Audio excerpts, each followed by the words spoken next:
Assalamualaikum warahmatullahi wabarakatuh. Perkenalkan, nama saya Anissa Istiqomah, Stambuk A241-19010. Saya dari Program Studi Pendidikan Fisika, Fakultas Keguruan dan Ilmu Pendidikan Universitas Tadulako.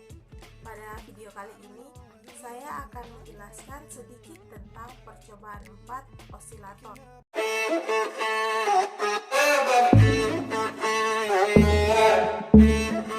Adapun tujuan dari percobaan ini yaitu yang pertama, merancang osilator RC yang dapat menghasilkan frekuensi tertentu.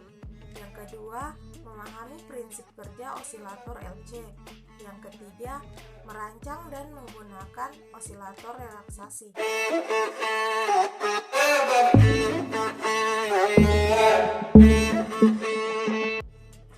Osilator adalah suatu rangkaian yang menghasilkan keluaran amplitudo yang berubah-ubah secara periodik dengan waktu. Keluarannya dapat berupa gelombang sinusoidal, gelombang persegi, gelombang pulsa, gelombang segitiga, atau gelombang gigi gergaji.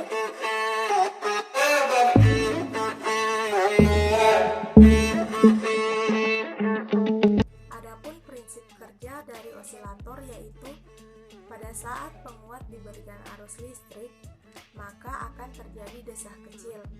Desah kecil tersebut kemudian diumpan balik ke penguat sehingga menghasilkan penguatan sinyal.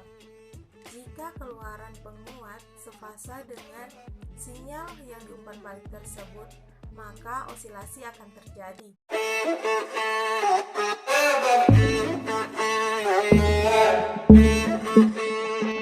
Adapun fungsi alat dan bahan yang digunakan pada percobaan ini yaitu yang pertama, sinyal generator, berfungsi untuk menghasilkan sinyal elektronik yang berupa bentuk gelombang.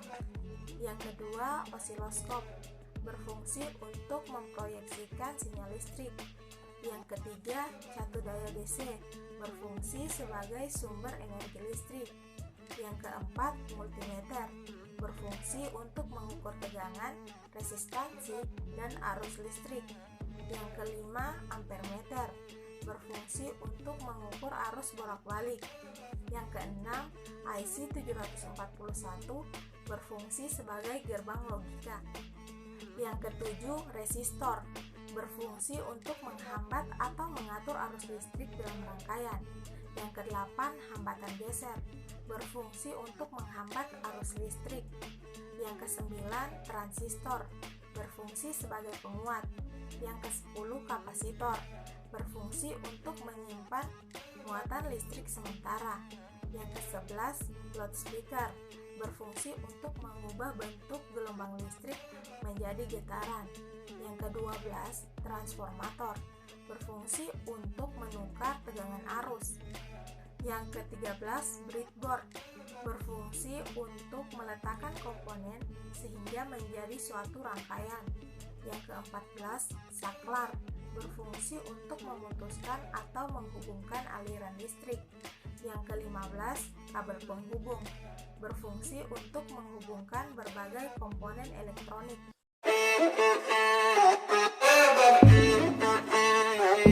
Adapun cara membaca potensiometer yaitu dengan cara menghubungkan kabel penghubung ke multimeter. Lalu kita hubungkan dengan potensiometer, di mana hasilnya akan terbaca pada multimeter.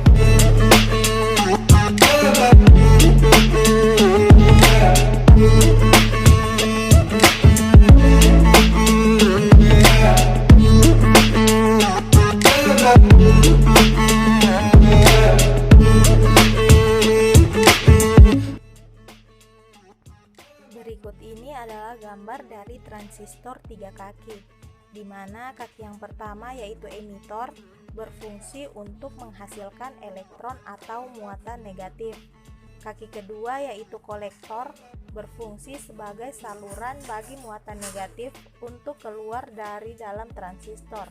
Dan kaki ketiga yaitu basis berfungsi untuk mengatur arah gerak muatan negatif yang keluar dari transistor melalui kolektor. Sekian yang dapat saya sampaikan. Kurang dan lebihnya saya mohon maaf. Wabillahi taufiq wal hidayah. Wassalamualaikum warahmatullahi wabarakatuh.